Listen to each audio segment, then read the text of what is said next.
Familia, tengan muy buenas tardes, que el Señor me los bendiga. Una vez más estamos delante de la presencia de nuestro Señor Jesucristo, dándole honra y gloria por todo lo bueno y maravilloso que ha sido en nuestras vidas, y especial en este día en el cual pues nos ha dado la oportunidad de seguir siempre con nosotros, a nuestro lado, ayudándonos en toda situación, en toda circunstancia. Así que la honra y la gloria sean para nuestro Cristo de la gloria celestial. Bien, a esta hora venimos con lo que es el Salmo, aprendiendo de los Salmos. Vamos a leer lo que es, o a ver, o más bien dicho, vamos a ver el bosquejo del Salmo 88. El bosquejo del Salmo 88 lo vamos a desglosar, ya que este salmo tiene pues una cantidad bastante larga, tiene 72 versículos, así que lo vamos a ver por bosquejo o por división, más bien dicho. Vamos a hacer una división de este salmo y vamos a ver si lo logramos sacar este día. Dice la palabra de Dios, tal como ha sido inspirada por el Espíritu Santo, enseñada y predicada por nuestro Cristo de la gloria celestial, dice de la siguiente manera: escucha, pueblo mío, mi ley, inclina vuestro oído a las palabras de mi boca. Abriré mi boca en proverbios, hablaré cosas escondidas desde tiempos antiguos, las cuales hemos oído y entendido que nuestros padres nos la contaron. No las encubriremos a sus hijos, contando a la generación venidera las alabanzas de nuestro Señor, y potencia y las maravillas que hizo. Que el Señor añada sabiduría a su palabra. Padre Santo y bendito que estás en los cielos, gracias Señor te damos por esta hora. Gracias por la oportunidad de vida que nos das. Gracias por permitirnos, Señor, presentarnos delante de tu presencia para rogarte perdón por cada una de nuestras faltas, por nuestros pecados, Señor, y por cada una de nuestras malas intenciones y deseos en nuestra mente y corazón. Todo lo depositamos en las manos tuyas, Señor, y nos declaramos pues muchas veces culpables de cualquier acción, de hecho o de palabra o de pensamiento que hayamos tenido durante este día. Así que desde ya, Señor, esperamos tu misericordia, tu amor, tu bondad, y que nos perdones, Señor, por cualquier falta cometida. Así también, Padre, te suplico por el pueblo de Israel, por la paz en Jerusalén, por nuestro país, El Salvador, y por cada una de nuestras autoridades civiles y militares. Igualmente, Señor, suplico por todos aquellos enfermos, Señor, por los cuales sus hijos te han clamado, Señor, te están suplicando que puedas poner tu mano poderosa de sanidad sobre sus madres, como es el caso de nuestro hermano Eduardo Mendoza, Señor, y que puedas tú cubrir con tu mano preciosa y con tu sangre, Señor, el cuerpo de la mamá de nuestro hermano Mendoza, Señor, para que seas tú, por favor, Señor, quitándole, librándola de ese dolor, de esa enfermedad, que al parecer, Señor, para el médico no tiene cura porque no entiende cuál es su problema, cuál es su situación, pero tú sí lo sabes, Señor. Es por eso que te suplico por ella y la encomiendo en tus manos, Señor, para que seas tú el que tengas misericordia de ella y la ayude, Señor, también a poder recuperarse, o la decisión, Señor, tú la tomarás, porque tú eres el Dios nuestro, nuestro Señor, eres nuestro guía, nuestro Salvador, nuestro socorro, Señor, que viene de lo alto. Y es por eso, Padre, que te suplico por ese hijo y por esa madre, Señor, que ahora están padeciendo por esta situación, al igual que por todos y cada uno de nuestros familiares y demás hermanos en Cristo que se encuentren en situaciones difíciles, que seas tú también ayudándole. Papito lindo, quédese con nosotros desde el principio hasta el final de esta meditación, del estudio de este salmo. En el nombre de Jesús, tu Hijo amado, te damos la honra y la gloria, bendito Padre. Amén y amén. Bien, como decía, venimos ahora con este Salmo 78, el cual vamos a verlo por divisiones de qué se trata este Salmo. Ya que de inicio podemos ver que los primeros 8 versículos, en realidad este es un Salmo de Asaf, y también el título general de este Salmo 78, lo podríamos relacionar con la fidelidad de nuestro Padre Celestial hacia su pueblo infiel, o le podríamos cambiar el nombre, ¿verdad? La fidelidad que tiene nuestro Padre Celestial hacia su iglesia también, que muchas veces nos volvemos infieles delante de Él, porque no cumplimos, no obedecemos, pues no seguimos sus mandamientos, sino que queremos vivir de acuerdo a nuestra propia voluntad. Y así es como este salmo lo podemos entender. Entonces, la primera parte de los primeros 8 versículos podemos entender que aquí el Señor le está haciendo un llamado tanto a Israel como se le está haciendo a la iglesia, para que escuchen, para que aprendan de su palabra. Por eso dice el primer versículo, lo vamos a leer en el lenguaje actual. Dice: pueblo mío, escucha mis enseñanzas, atiende a mis palabras, te hablaré por medio de ejemplos y te explicaré los misterios del pasado, con cosas que ya conocemos, pues nuestros padres nos las contaron. Pero nuestros hijos deben conocerlas, deben hablarles a nuestros nietos del poder de Dios y de sus grandes acciones, de las maravillas que puede realizar. Dios fijó una ley permanente para su pueblo Israel, y a nuestros abuelos les ordenó instruir en ella a sus hijos, para que ellos a su vez nos instruyeran a nosotros y a las futuras generaciones. A las futuras generaciones que todavía no han nacido. Así confiaremos en Dios, tendremos presentes sus grandes hechos y cumpliremos sus mandamientos. Así no seremos rebeldes como lo fueron nuestros abuelos. Tan malvados eran sus pensamientos que Dios no podía confiar en ellos. Bueno, esta es la primer división de este Salmo 78, en donde al leerlo nos damos cuenta que sí está dirigido a su pueblo, pero como dije, también es aplicable también hoy mismo a la iglesia, a toda aquella iglesia que se dice llamar evangélica, a toda aquella iglesia que se dice haber reconocido que Jesús y el Espíritu Santo reinan en sus iglesias. Entonces también para ellos, o para todos nosotros, está dirigida esta palabra, porque vamos a aplicarlo lo que el Señor quiere que nosotros hagamos o que aprendamos de su palabra, que no la ignoremos y que recordemos, así como le dice a Israel, que tienen que escuchar su palabra, su mensaje, su dirección, y que tienen que recordarse de todos los hechos maravillosos que hizo con su pueblo Israel. Y también podemos darnos cuenta cómo también la palabra nos dice que los antiguos israelitas fueron rebeldes delante del Señor, como ahora. Ahora cada uno de nosotros también muchas veces actuamos de una manera rebelde en contra de su mandamiento y en contra de su propia dirección, porque Él quiere que vivamos apegados a su palabra. Entonces, la primera parte, como dije,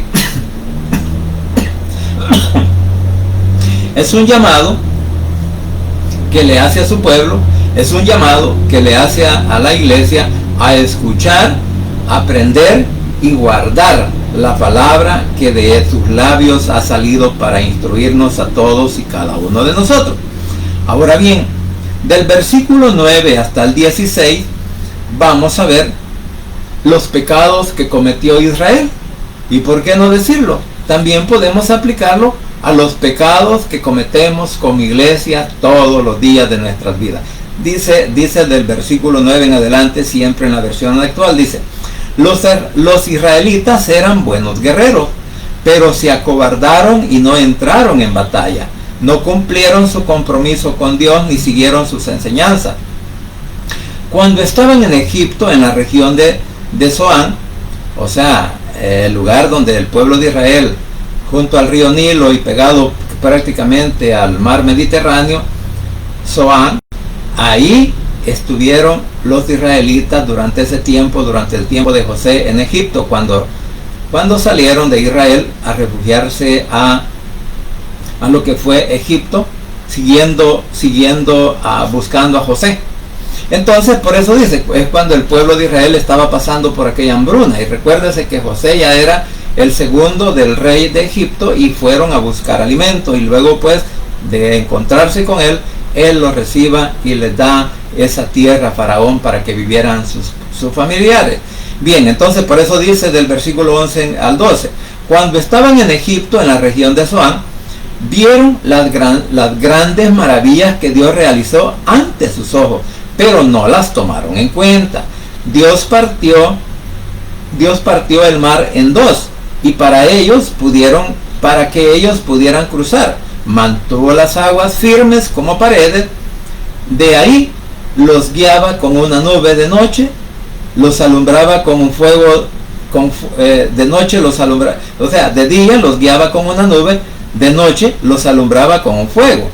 Cuando llegaron al desierto, Dios partió en dos una piedra y de ella hizo que brotaran verdaderos torrentes de agua, y así apagaron su sed. Recordemos todo el trayecto que hizo el pueblo de Israel cuando Faraón, sus ejércitos, dijeron: ¿qué hemos hecho? ¿Por qué dejamos ir a los esclavos que nosotros niñas? Ahora, ¿quién va a trabajar? ¿Quién va a construir nuestra ciudad? ¿Quién va a cultivar la tierra? Entonces, fue ahí donde Faraón, después de que los deja salir por la intervención poderosa de nuestro Padre Celestial, y luego pues él reacciona y dice: no, vamos a traerlos, y manda todos los ejércitos, y ahí vemos cómo en el mar Rojo fueron muertos sus enemigos, sus perseguidores. Entonces, todos son hechos verídicos que la Biblia nos enseña que sucedió en tal época, cuando el pueblo de Israel venía. Y aún así, ellos, conociendo su valor, conociendo el amor que les tenía, conociendo todo su poder, e incluso pues otra vez, después de haber pasado la aflicción y todo el trayecto por el cual venían pasando, se les olvidó quién los había sacado de Egipto, quién los hizo cruzar el mar Rojo. Por eso estamos hablando de los pecados que hizo Israel cuando venían en la travesía de Egipto para la tierra prometida que él les había dado o les prometió. Por eso dice que de día los guiaba con una nube y de noche los alumbraba con una llama de fuego. O sea que alumbraba como un fuego. O sea, acordémonos, como una torcha que iba delante del pueblo de Israel para que los guardaba, vamos a decir así, tanto de los enemigos como de los animales feroces que podían encontrar en el desierto. En fin, todas estas maravillas que hizo nuestro Señor Jesucristo para el pueblo de Israel, el pueblo llegó un momento en que lo olvidó. El pueblo llegó un momento, es más, ya vamos a ver en este capítulo cómo también se encendió la ira del Señor e hizo que murieran muchos en el desierto antes de entrar a la tierra prometida. Ahora bien, como ya estamos viendo, ya vimos en la primera división del Salmo, del 1 al 8, estamos viendo que el llamamiento que hace nuestro Padre Celestial para que el pueblo escuche su voz, para que el pueblo escuche su palabra, para que escuche su mandamiento, así también lo manda hoy a la iglesia. La iglesia tiene que escuchar la palabra y obedecerla, no solamente conocerla y después ignorarla. Y luego también, así como Israel pecó, también nosotros como iglesia pecamos, y aún a sabiendas del problema, de la situación que nos podemos acarrear, ahí ignoramos también su palabra. Por eso dice del 9 al 16, estamos viendo los pecados de Israel. O sea, olvidar todo lo maravilloso que ha hecho nuestro Padre Celestial o nuestro Señor Jesucristo para ellos. Igual con la iglesia. La iglesia cuando está en aflicción ayuna. La iglesia cuando está en aflicción hace vigilia. La iglesia cuando está en aflicción ora y ora delante del Señor. ¿Por qué? Porque hay una aflicción, hay un problema, hay una enfermedad, hay una situación difícil. Entonces, así era el pueblo de Israel, como nosotros hoy en día, que muchos nos volvemos rebeldes a su llamado, nos volvemos rebeldes a la palabra. Entonces, por esa situación es que estamos aprendiendo de este salmo.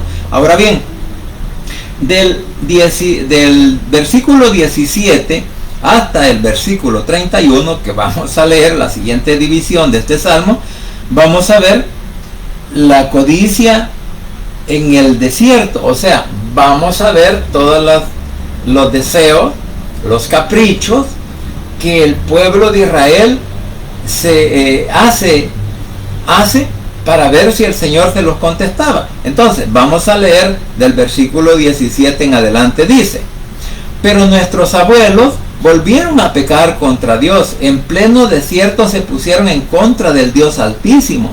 Se les metió en la cabeza poner a Dios a prueba. O sea, lo probaron. Y le pidieron comida a su antojo. Hablaron mal de su Dios. Hablaron mal de Dios y hasta llegaron a decir: aquí en el desierto Dios no puede darnos de comer. Es verdad que golpeó una piedra y que hizo que brotaran grandes torrentes de agua, pero no podrá alimentarnos, no va a poder darnos carne. Aquí vemos cómo la codicia del pueblo de Israel viene en sus mentes y en sus corazones, y comienzan a murmurar en contra de él a tal grado que lo irritaron al ponerlo a prueba. Dice en el 21: cuando Dios oyó lo que decían, se encendió su enojo contra ellos, pues no confiaron en él, ni creyeron que podría ayudarlos. Dios desde lo alto del cielo les dio una orden a las nubes, y del cielo llovió comida, o sea, el maná. Dios les dio a comer maná, que es el pan del cielo. O sea, mire lo que en vez del Señor de mandarles un rayo, de mandarles fuego, ¿qué hace? Dice: les voy a dar de comer y les voy a demostrar quién soy yo, que a pesar de la murmura que están haciendo en contra mía, les voy a complacer, pero ya vamos a ver el resultado. Entonces dice que los hizo comer del cielo, o sea, les dio un pan celestial, una comida celestial, como es la comida que ahora nos da a nosotros a través de la palabra, ¿verdad? Y el Espíritu Santo, para que aprendamos de su palabra. Entonces dice, ¿verdad? Dice el 25: Dios les mandó mucha comida, o sea, el maná que caía todos los días para que recogieran, y luego pues el día viernes que tenían que recoger porción doble. Y dice, Dios les mandó comida, les mandó mucha comida, y aunque eran gente insignificante, comieron como los ángeles. O sea, por eso dije, comieron una comida celestial que solo la podían ver comido los ángeles. Por eso dice esa palabra así. Bueno, en la Valera, este versículo 25 dice el 25: pan de nobles comieron, dice, comió el hombre, pan de nobles comió el hombre, les envió comida hasta saciarse, dice en la Valera este versículo 25. Por eso dice, Dios les mandó mucha comida, y aunque eran gente insignificante, comieron como los ángeles. Luego, con su poder, Dios hizo que del cielo soplaran vientos encontrados. Dios hizo que les lloviera carne, así como les lloviera polvo, como si les lloviera polvo. Les mandó nubes de pájaros, tantos como la arena del mar.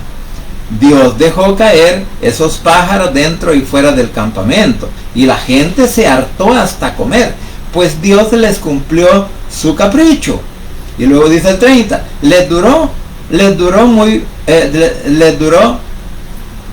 les duró mucho el gusto.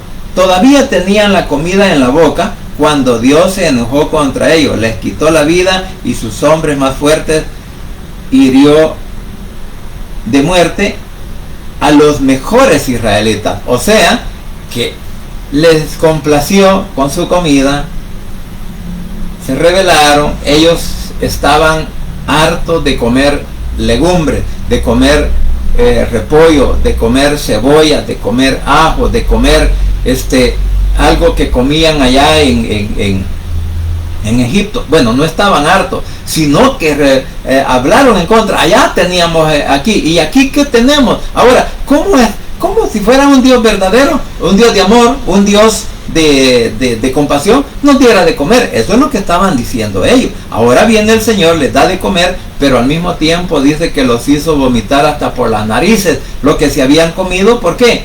Porque era algo que lo habían pedido para probar a nuestro Padre Celestial. Entonces, ahí vemos cómo el Señor se enciende en ira y comienza también a matar gente.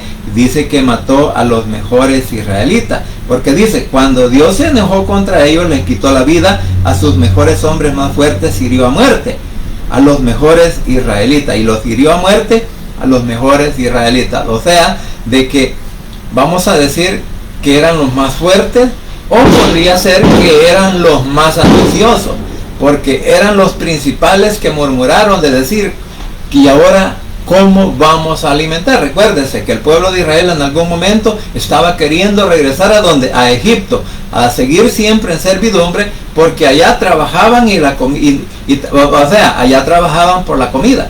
Entonces, ahora el Señor, como digo, se enciende en ira y los comienza a reprender, quitándoles la vida a algunos israelitas. Ahora, del versículo 32 en adelante, vamos a ver también lo que es la rebeldía de la nación de Israel. O sea, ¿no le parece que también podríamos decir la rebeldía que la iglesia hoy en día está cometiendo? Porque la iglesia, no todas las iglesias están siguiendo el mandamiento de la palabra del Señor. No toda la iglesia están obedeciendo los mandamientos. No toda la iglesia quiere caminar de acuerdo a la voluntad de nuestro Padre Celestial, sino que lamentablemente que la iglesia, como está dirigida pues por hombres, por sus líderes, que muchos de ellos están ignorando la palabra porque dicen, aquí no hay ningún santo, aquí todos somos pecadores. O sea, que están diciendo que la palabra no puede cambiar su vida. Entonces, eso vamos a ver hoy, ahora en adelante, del versículo 32, cuando dice, la rebeldía pecaminosa de Israel. Y la rebeldía pecaminosa también de la iglesia, que a sabiendas de que no debemos de hacer algunas cosas, pero seguimos neciando en seguir pecando en contra del Señor. Y dice, a pesar de la muerte de los primeros israelitas, vamos a decirlo así, lo que terminamos desde el versículo 31, ahora dice el 32, pero siguieron pecando, dudaron del poder de Dios. Por eso Dios les quitó la vida, les envió una desgracia repentina y acabó su existencia. Ellos solo buscaban a Dios cuando Él los castigaba. Solo así se arrepentían y volvían a obedecerlo. Solo entonces se acobardaban del Dios Altísimo, su protector y libertador. Nunca le decían la verdad, nunca le fueron sinceros, nunca cumplieron fiel su pacto. Hemos leído hasta el 37. ¿Sabe? Aquí podemos ver en estos versículos que hemos leído que cuando el pueblo de Israel estaba en problemas, en situaciones difíciles, le clamaban al Señor y el Señor los perdonaba y les ayudaba. Pero después, como decimos, después de la enfermedad, después de la persecución, después de la aflicción o después de la tormenta, viene la calma y ahora vuelvo a hacer mi vida como yo mejor me parece porque ya no tengo aflicción. Eso es lo que estaba pasando con el pueblo de Israel. Entonces, por eso dice que eran unos mentirosos, eran infieles y nunca le obedecieron sinceramente. Ahora bien, dice el 38 en adelante, pero Dios, que es compasivo, les perdonaba su maldad y no los destruyó. Más de una vez refrenó su enojo, o sea que el Señor se retractó del castigo que el pueblo de Israel se merecía, como se lo merece muchos ahora que formamos parte de su iglesia. ¿Por qué? Porque Él quiere que nos arrepintamos, Él quiere que reaccionemos, Él quiere que reconozcamos nuestros errores y que nos afirmemos a través de su palabra con la ayuda del poder del Espíritu Santo. Entonces, dice el 39, pues tomó en cuenta que eran simples seres humanos, sabía que son como el viento que se va y no vuelve, o sea que en un abrir y cerrar de ojos la muerte nos puede llegar. Por eso dijo el Señor, voy a tener compasión y misericordia de ellos.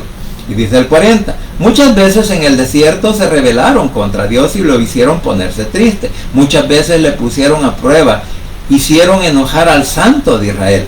No se acordaron del día cuando Dios con su poder los libró de sus enemigos. Tampoco recordaron los grandes milagros que Dios hizo en Egipto.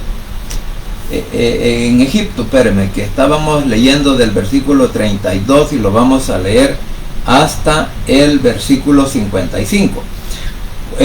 Dice el 44, vamos a leerlo de nuevo. Cuando convirtió en sangre todos los ríos en Egipcio y el agua no se podía beber. Acuérdese de las 10 plagas que hizo el Señor en Egipto y que también, por eso dice en el 43, tampoco recordaron los grandes milagros que Dios hizo en Egipto.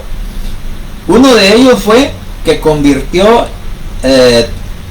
todos los ríos, cuando convirtió en sangre todos los ríos egipcios y el agua no se podía beber, o sea, la plaga de la sangre. Luego está mencionando la plaga de las moscas. Les mandó moscas y ranas que todo lo destruían. Dejó que los saltamontes acabaran con todo su sembrado. Destruyó sus viñas con granizo y sus higueras con inundaciones. Dejó que los rayos y el granizo acabaran con sus vacas y sus ovejas. Dios estaba tan enojado que los castigó con dureza. Les mandó todo un ejército de mensajeros de muerte. Dio rienda suelta a su enojo y les mandó un castigo mortal. No les perdonó la vida. En cada familia egipcia hirió de muerte a los hijos mayores, pero a su pueblo no lo guió y lo llevó por el desierto como guía el pastor a sus ovejas. Les dio seguridad para que no tuvieran miedo, pero hizo que a sus enemigos se los tragara el mar. Dejó que su pueblo ocupara toda la tierra prometida, la cual ganó con su poder. Conforme avanzan los israelitas, Dios echaba fuera las naciones y a Israel le entregó las tierras de esos pueblos. Fue así como los israelitas se establecieron ahí. O sea, que aparte que está recordándoles todo lo que hizo en Egipto para poderlos sacar y llevarlos a la tierra prometida que le prometió a Abraham y a toda su descendencia, y que fue así como ellos se establecieron allá en esa tierra, o sea, en la tierra prometida. Pero ¿qué hicieron después? Igual volvieron a pecar, se volvieron a rebelar y ¿cuántos años tuvieron que ir a pasar otra vez a Babilonia?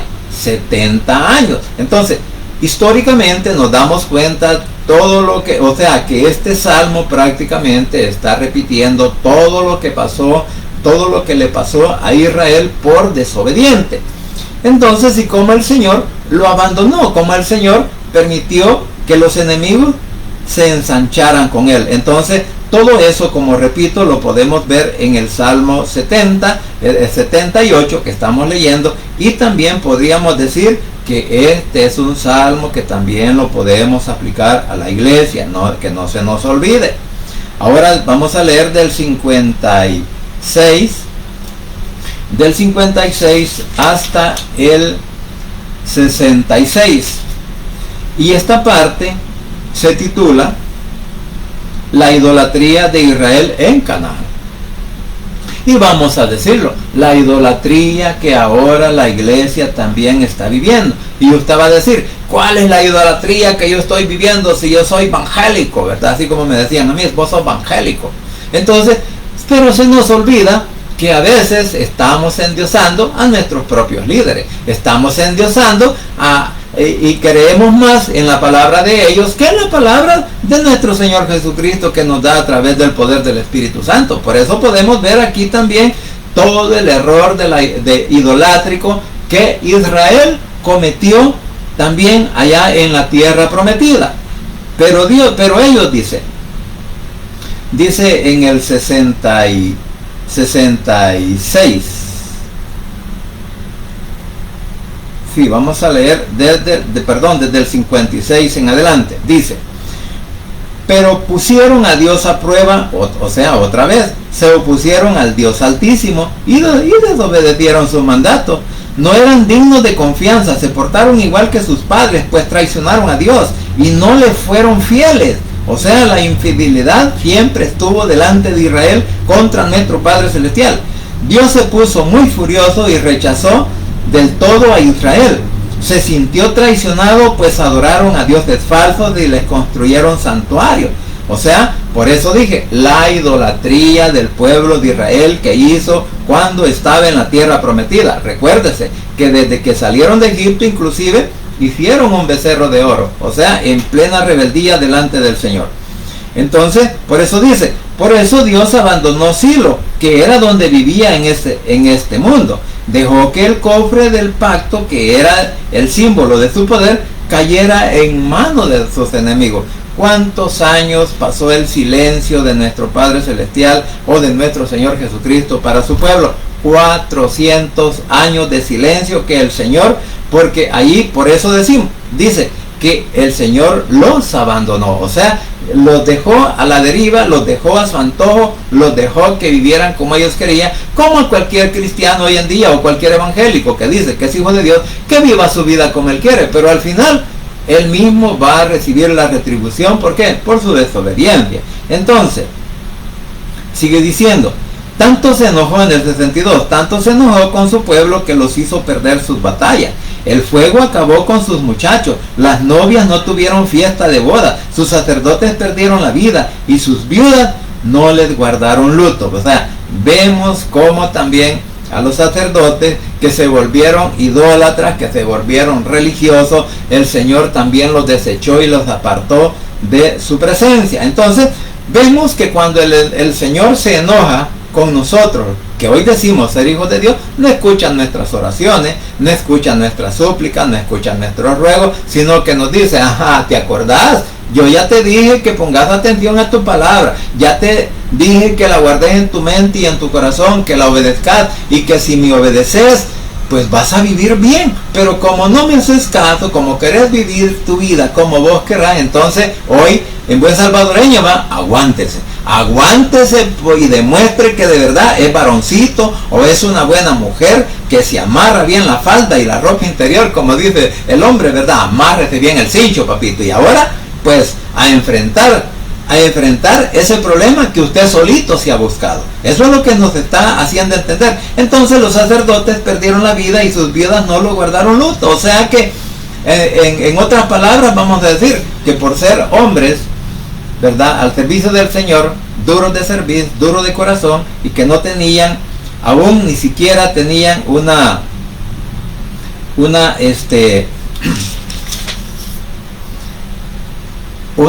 pizca de humildad o de obediencia al Señor, pues sus mujeres se alegraron, ¿verdad? Entonces por eso dice en el 65, pero Dios despertó como quien despierta de un sueño y da rienda suelta a su furia, puso en retirada a sus enemigos para siempre y para siempre los dejó en vergüenza. O sea, de que esto también el Señor lo hace, como dice, que cuando Él despierta, o sea, que cuando se terminó el tiempo de silencio del Señor, vino ahora y todos lo vieron como que despertó. Y cuando Israel estaba en un punto de aflicción, de destrucción, y que ya el pueblo estaba comenzando a clamar al Señor, entonces el Señor despierta, ¿verdad? Dice como que si hubiera estado dormido, que no escuchaba. No, pero el problema fue que Él los estaba dejando estar, como decimos nosotros, hasta ver a dónde llegaban, para ver cómo iban a terminar por sus propias desobediencias o por sus propias malas decisiones.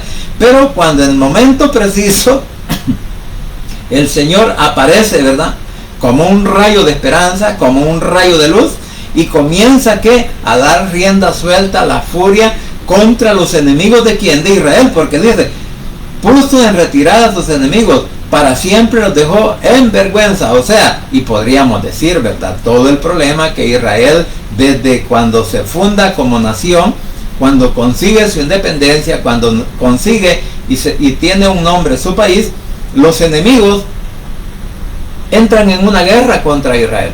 Israel no tenía armas, Israel no estaba preparado, no era un ejército militar, sino que era un ejército de las personas que habían llegado en ese periodo, antes de 1948, cuando llegan a Egipto, a finales de 1800, comienzan a llegar a Israel y comienzan pues a cultivar. Mientras tanto habían estado bajo la dirección de países europeos. Y luego, pues en el 1947, cuando se declara la independencia, al siguiente día ya estaban en guerra. ¿Y cómo hicieron para ganar la guerra? Fue la mano poderosa de nuestro Padre Celestial que les ayudó, porque inclusive hasta con avispa despertó un enjambre de avispas, de esas que pican duro, ¿verdad? Y salieron huyendo los egipcios y dejaron hasta sus armas y todo, dejaron tirados sus pertrechos de guerra, quedaron tirados de Israel también, pues los conquistó, y así comenzó Israel a formar su ejército. Entonces nos damos cuenta todo el poder que nuestro Padre Celestial le ha demostrado a Israel. Y así como a nosotros, como iglesia, también nos ha demostrado su poder, su bondad, su misericordia, su amor, que aún nos mantiene con vida y que a pesar de toda la adversidad que estamos pasando, ¿sabe qué? Todavía nos tiene paradito y gozamos de un poco de buena salud. Digo de un poco porque no estamos bien saludablemente. Sin embargo, el Señor siempre nos guarda y nos protege. Entonces, ahora, la última parte del versículo 60, el 66, Dios puso retirada, y donde ponen vergüenza a sus enemigos, porque los egipcios cuando llegaron a la frontera, huyendo, descalzos, corriendo, hasta sin ropa posiblemente llegaron algunos, porque las avispas lo hicieron, era una vergüenza para ellos, que no fue Israel mismo que los, para ellos era una derrota, que un ejército sin armas, un ejército sin instrucción, ahora los estaba venciendo, pero el ejército que los iba persiguiendo eran las abejas, así lo dice la Biblia. Entonces, por eso dije que el poder de nuestro Padre para proteger a su iglesia, o el amor que tiene para su iglesia y para su pueblo, es un poder incomparable. No hay una arma atómica, no hay un arma, un proyectil que cruce todos los continentes y que vaya a reventar a determinado país. No, el Señor tiene mucho más poder que todo eso. Entonces, ahora vemos que el Señor, como el pueblo ya no quería vivir bajo su dirección, como el pueblo estaba renunciando a la teocracia, entonces mire lo que pasó del 67 en adelante. La elección de Judá y David, o sea, la elección, ya vamos a leer porque el Señor elige a la tribu de Judá. Y elige al rey David para que sea rey sobre Israel. Dice en el 67, se negó a favorecer a los de la tribu de Efraín, o sea, que les voy a leer en la Valera, dice, desechó la tienda de José y no escogió a la tribu de Efraín, o sea, que la tribu de José era una de las favoritas de él, y también la tribu de Efraín. ¿Por qué? Porque eran hombres diestros, o sea, buenos guerreros, que con sus ondas, ¿verdad? Porque incluso de ahí venía el rey Saúl, de la tribu de Benjamín. Entonces vamos a decir que el Señor primero, según la Valera, desecha a la tribu de José y luego desechó a la tribu de Efraín. Y dice, pero eligió a la tribu de Judá y a su amada Jerusalén. Entonces, ¿por qué?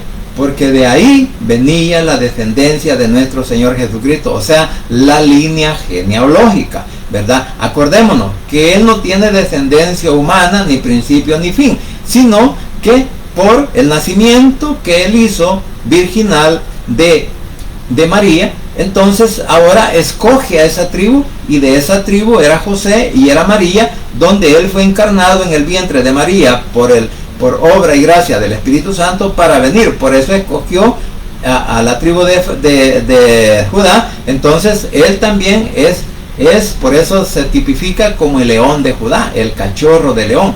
¿Por qué? Porque bajo esa línea Él nace en Belén de Israel. Y dice, por eso eligió la tribu de Judá y a su amada Jerusalén.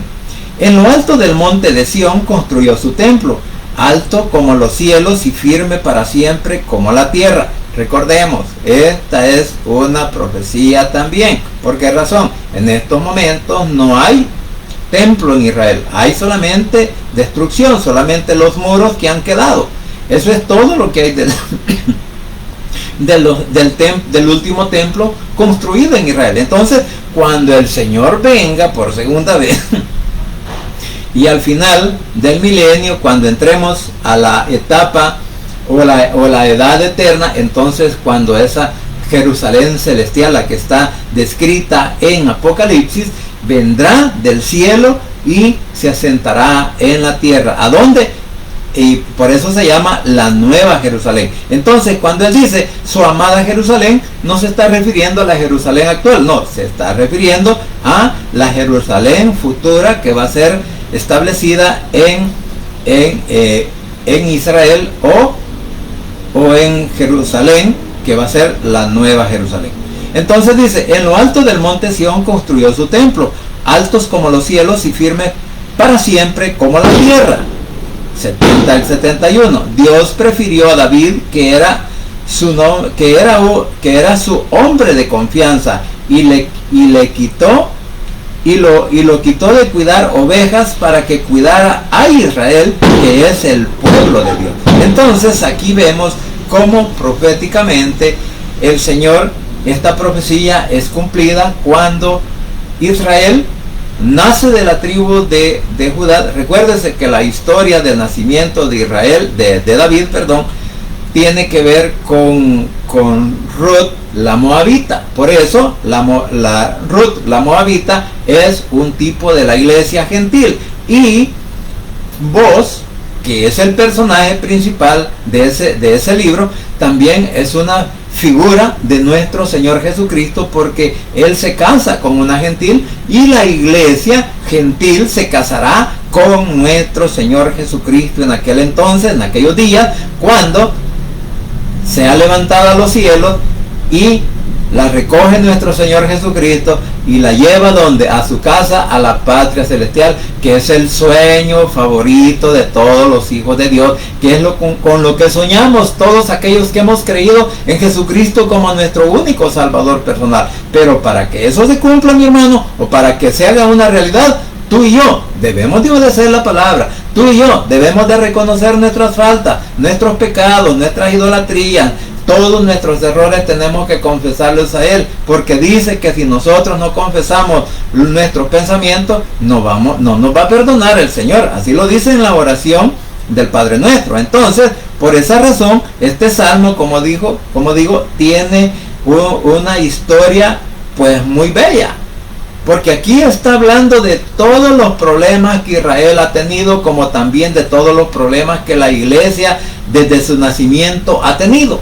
Entonces, por eso digo, esta es una palabra que se aplica al pueblo de Israel y se aplica a nosotros hoy como iglesia, especialmente porque somos una iglesia gentil. Por eso hablaba de la Moabita, Ruth, y de Boaz, que es el personaje del libro, en donde es la figura de nuestro Señor Jesucristo. Entonces dice, Dios prefirió a David, que era su hombre de confianza, y lo quitó de cuidar ovejas para cuidar a Israel, que es el pueblo de Dios. Y luego dice en el 72, y David fue un gobernante inteligente y sincero. O sea, cuando dice sincero, que fue sincero contra nuestro Padre Celestial, y podríamos decirnos, ¿cómo iba a ser sincero? Tantos errores que cometió David, ¿sabe? Eso es lo bonito de la historia de David. ¿Sabe por qué? Porque lo conocemos a través de la Biblia. Y si está en la Biblia es para que nosotros no sigamos cometiendo estos errores. Porque todo tiene un porqué de la Escritura. Todo tiene un para qué. El problema es que muchos decimos, cuando alguien dice, yo me quiero parecer a David. O sea, porque se quiere parecer en lo fiel, en lo guerrero, en lo inteligente y en el corazón sincero que tenía para con Dios. Pero muchos dicen, ¿cómo te vas a parecer a David? Era un sanguinario, era un fornicario, era un adúltero, y que no sé qué, que tuvo un montón de mujeres, que tuvo un montón de hijos, que su hijo violó a su hermana. En fin, tantas cosas que se habla muchas veces en contra de David. Y ¿sabe qué? Es que es bien fácil criticar, es bien fácil, como dice la palabra, ver la paja que está en el ojo del hermano del que tenemos enfrente, pero es bien difícil que cada uno de nosotros vea su viga. ¿Por qué? Porque siempre nos estamos queriendo poner por encima de los demás, como lo mejor, como lo más espiritual, o como el más sabedor de la Escritura, pero lo que menos tenemos es poner en práctica la palabra. Por eso, mis queridos hermanos, yo siempre insisto con que tenemos que leer la Biblia todos los días de nuestra vida. ¿Y sabe qué? No solamente lean los proverbios, hermano. Muchos estamos acostumbrados solo a leer el proverbio del día, y con ese libro nos hemos quedado. Y los otros 65 libros de la Biblia, ¿a dónde quedan? A un lado, a la izquierda. Ahí lo dejamos y decimos, no, es que eso no me interesa, a mí me interesa el proverbio. No, por eso le digo, mire, seamos evangélicos completos, seamos evangélicos íntegros en conocer la palabra. Por eso la importancia de leer toda la Biblia, desde Génesis hasta Apocalipsis. Pero muchos dicen, no, hombre, muy aburrido. Claro, el que se quiera escudar en su propia vida, el que se quiera escudar en su propio pensamiento, en su propio deseo, bueno, sígalo así, sígalo viviendo así. Usted no se preocupe, que al final, ni yo tampoco, ¿verdad? Tengo que preocuparme, porque al final cada uno de nosotros vamos a recibir lo que merecemos, ya sea porque lo hicimos, porque lo comprendimos, porque actuamos con la inteligencia que está hablando aquí de David y la sinceridad que él tenía para con Dios, o lo queremos hacer con mediocridad. Entonces, cada quien sabe cómo le aprieta el zapato y cada quien sabe cómo está viviendo su vida. Así que, mis queridos hermanos, este ha sido pues lo que es el Salmo 78. Así a grandes rasgos hemos leído y hemos hablado algo al respecto de las divisiones que tiene, y voy a repetirla. Del 1 al 8 encontramos el llamado a escuchar y prestar atención a ¿qué? A la palabra de nuestro Padre Celestial por medio de nuestro Señor Jesucristo. En otras palabras, a aprender del Evangelio, a escuchar el Evangelio y a guardar el Evangelio en mi corazón, en mi mente y en todo mi ser para ser un buen cristiano. Y luego también el Señor hace referencia del 9 hasta el 20, del 9 hasta el 31, no, perdón, hasta el 16, del 9 al 16, los pecados de Israel como los pecados de la iglesia. Aquellos que decimos que no pecamos, dice la palabra que hacemos a Dios mentiroso. Entonces, aquí todos estamos cortados con la misma tijera. Y del 17 hasta el 31, encontramos la codicia en el desierto, cuando Israel venía de Egipto. O sea, como a todos nos pasa, a nosotros nos mueve la codicia del dinero, la codicia de las propiedades, la codicia de tener lo material, y a veces ignoramos ¿qué? Lo espiritual. Y del 17 hasta el 31 estamos viendo la codicia de Israel, ¿verdad? Y del 32 hasta el 39 vemos la rebeldía pecaminosa de Israel. Por eso decía, ¿por qué no aplicarlo? La rebeldía pecaminosa que tiene la iglesia al no obedecer su palabra, al buscar más lo material que lo espiritual. Entonces ahí también nosotros nos vemos envueltos. Y desde el 40 hasta el 55 vemos cómo Israel olvida los favores, la bondad o las ayudas que recibió de nuestro Padre Celestial para llegar a la tierra prometida. Como también nosotros hoy, que ya tenemos algunos días de estar en el Evangelio, hoy que ya sé cuántos libros hay desde Génesis hasta Apocalipsis, que son 76, y ya por lo menos los nombres me los puedo en orden y puedo decir, ¿verdad? No, es que ahora ya sé bastante y no me interesa aprender de la Biblia. Muchas veces nos interesa aprender solo los nombres de los libros de la Biblia, pero no su palabra, no lo que hay interno. Entonces vemos cómo pues la rebelión siempre está delante de nuestro Señor Jesucristo por nuestras malas acciones. Y eso pues lo vemos, la rebeldía pecaminosa de Israel, hasta el 39, y del 40 en adelante, como Israel olvida los milagros que el Señor hizo en el desierto con ellos. Y luego estamos hablando del 56 en adelante, estamos hablando de la idolatría de Israel, desde el 56 hasta el 64. Como el Señor tuvo que eliminar a algunos israelitas para ver si así aprendían la lección los que aún quedaban. Y luego por último tenemos del 67 al 62, 67 al 72, tenemos la elección que hace nuestro Padre Celestial para elegir a la tribu de Judá, como desechó a los efraínitas, como desechó a la tribu de José, y como también viene el Señor a construir y a vivir en la tierra prometida, pero bajo esa nueva Jerusalén que en el futuro cuando se construya el tercer templo, después de eso será la Jerusalén celestial la que vendrá a la tierra, en donde morará nuestro Señor Jesucristo por ese periodo milenial, y luego entramos a la era eternal, en donde estará esa preciosa mansión de lo que es, el templo o la nueva Jerusalén celestial. Así que, mis hermanos, eso ha sido pues lo que hemos aprendido de este Salmo 78, y espero que a muchos nos pueda servir también de recordatorio de cómo tenemos que obedecer su palabra, porque solo en Cristo Jesús hay poder y hay salvación. Vamos a orar. Padre santo y bendito que estás en los cielos, gracias, Señor, te doy por este momento, gracias por la oportunidad de la vida que nos diste, y gracias, Señor, porque hasta aquí tú sigues siendo fiel con cada uno de nosotros. Te suplico, papito lindo, por el pueblo de Israel, por la paz en Jerusalén, por nuestro país, El Salvador, y por cada uno de nuestros hermanos en Cristo, en nuestro país, El Salvador, y fuera de sus fronteras patrias, que les ayude, Señor, en sus enfermedades, en sus situaciones difíciles, sus problemas económicos, sus problemas de vivienda, de trabajo, y también, Señor, familiares, que seas tú, por favor, ayudándoles a resolver todo ese tipo de problemas. Igualmente, Señor, por nuestros familiares, donde quiera que estén, que los guardes, que los proteja, que los bendiga, y también que puedas tocar la mente y corazones de aquellos que aún no te han reconocido a ti como Salvador personal, las cuales son nuestros familiares, los cuales son nuestros hermanos, hijos, nietos, bisnietos, como también lo son, Señor, cada uno de nuestros tíos, primos y sobrinos.